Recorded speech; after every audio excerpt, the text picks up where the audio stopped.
Hello everyone. So in this program we will calculate the gross salary of a person. Let's call person name is Ramesh, as I mentioned in this program in a comment section. So this is okay. So the Ramesh, let me just read the question for you.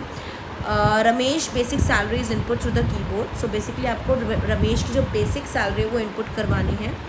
His dearness allowance is 40% of the basic salary and house rent allowance is 20% of the basic salary and you have to write a program to calculate his gross salary.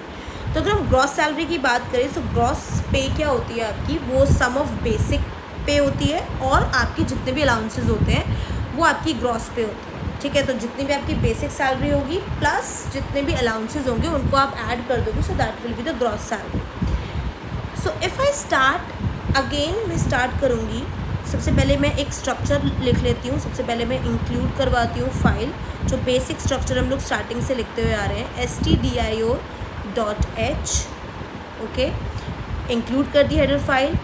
Now void main, but मैंने आपको last में बताया था that we can also use int main, but the thing is कि आपको value return करनी पड़ेगी to the integer main. Now this is the basic structure जिसमें हम लोग आपकी वैल्यू को, ये बेसिक स्ट्रक्चर है जिसमें हमने दो चीज़ें ऐड कर दी हैं फ़िलहाल अभी. हैश इंक्लूड स्टैंडर्ड लाइब्रेरी आपकी हेडर फाइल, दूसरा आपने मेन को डिफाइन कर दिया, मतलब आपने मेन लिख दिया है. अब इस मेन के अंदर जितनी भी स्टेटमेंट्स होगी बेसिकली वो हमारा एक तरीके से लॉजिक होगा जो इस मेन के अंदर रहेगा. अब तो देखिए, नाउ आपको डिसाइड करना है कि आपके जो वेरिएबल्स होंगे, कौन कौन से वेरिएबल होंगे. एक तो आपकी जो ग्रॉस सैलरी पे इनपुट करवाओगे, बेसिक पे जो आप इनपुट करवाओगे, डीए जो इनपुट करवाओगे, एचआरए जो आपका हाउस रेंट अलाउंस है वो इनपुट करवाओगे, और आपका ग्रॉस पे आप इनपुट करवाओगे. तो वो हम सारी चीज़ें हमारी किस में होंगी, फ्लोट में, क्योंकि इंटीजर ज़रूरी नहीं है आपका इंटीजर ही आए, क्योंकि यहाँ पे 40% बोल रहे हैं and 40% will be 40/100 which is equal to 0.4.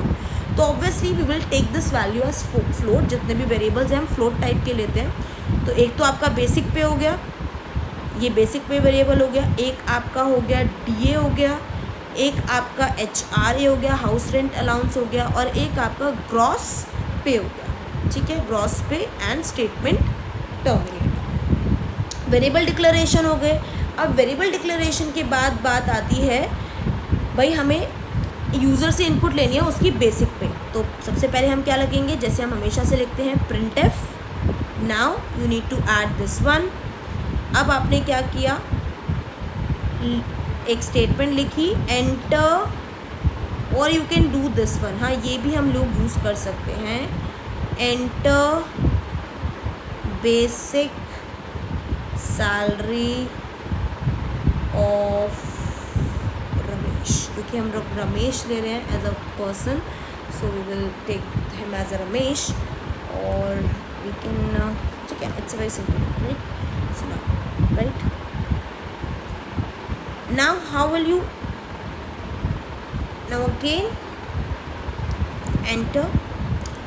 Again हमें वैल्यू लेनी है तो ऑब्वियसली स्कैनफ हमें यूज़ करना पड़ेगा, because scanf is the function which take the value from the user. Again हमने फ्लोट वैल्यू लिया है तो हम लोग परसेंटाइल एफ लेंगे, because F denotes that the values of variable are in float. Now basic पे हम ले लेते हैं अपना address of operator. Basic pay का हमने वेरिएबल ये क्रिएट किया है, again, right. So now first we will find out the allowances. So पहले हम डीए निकाल लेते हैं. डीए हमारा था 0. हमारा 40% था तो हम उसको 0.4 लिख देते हैं. 0.4 किसका है, बेसिक पे का है, right. 0.4 is of basic pay. Statement terminator. Then HRA हमारा जो है वो है 20%, so which will be 0.2 of basic pay. Statement terminator. Statement terminator आपको हमेशा से ध्यान रखना है. Now we have to find out the gross pay. मैं ग्रॉस पे से पहले कुछ कमेंट्स डाल देती हूँ, क्योंकि what do you understand by ये ग्रॉस पे क्या होता है. सो ग्रॉस पे क्या होता है, आपका जो ग्रॉस पे है दिस वन ग्रॉस पे. ग्रॉस पे आपका होता है बेसिक पे. ओके, बेसिक पे plus all the allowances. Okay, plus all the allowances, plus all allowances. This is ठीक है. ये आपका बेसिकली ग्रॉस पे होता है. ठीक है.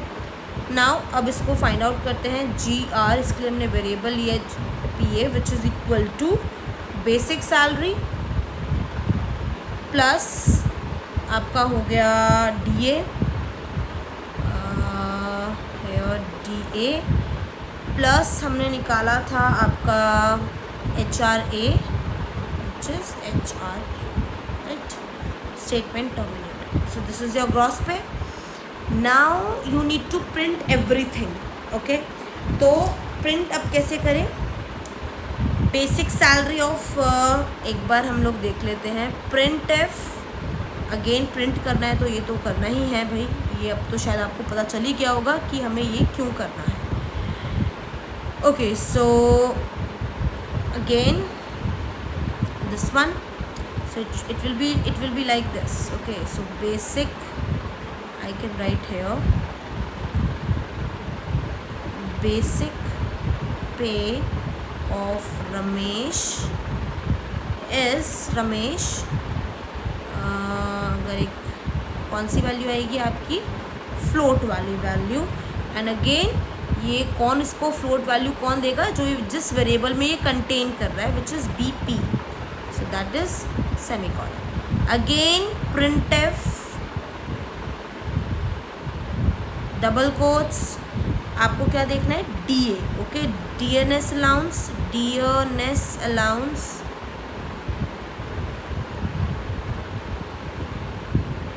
allowance. Okay, dearness allowance, it is equal to,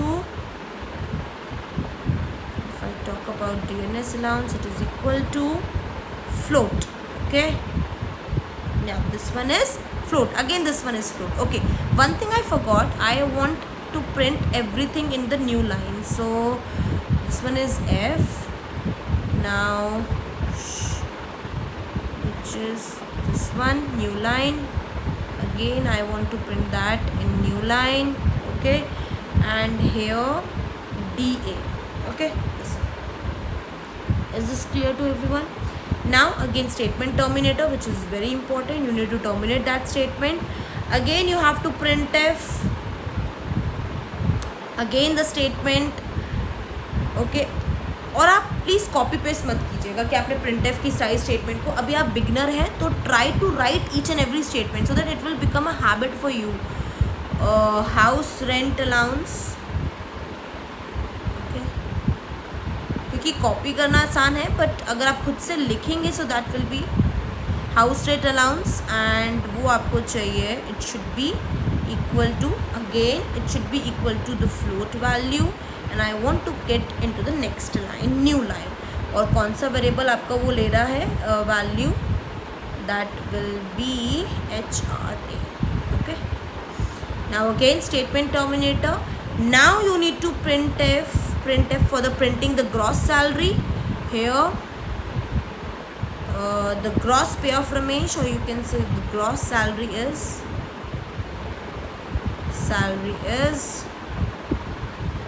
you can write it here. Now the gross salary, again it is in the float.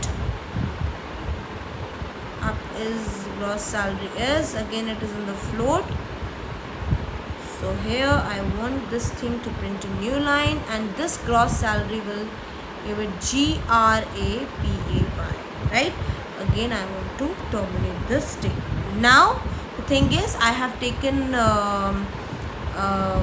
int main, so I want to return that value. Again statement terminator, it is returning the value here. So now let me just run this program. Enter the basic salary of Ramesh.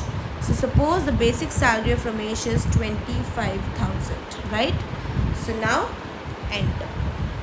So basic pay of Ramesh is 25 this, because see I have enter the integer value but here the basic pure Ramesh is of type BP, is of type float, so that is why they are giving you the decimal value, right? Float value. After decimal it is 0. So dearness allowance is 10,000, house rent allowance is 5,000, and his gross salary is this. So I hope this program is clear to you. First you need to write down the structure, include the STDIO, now main, and under the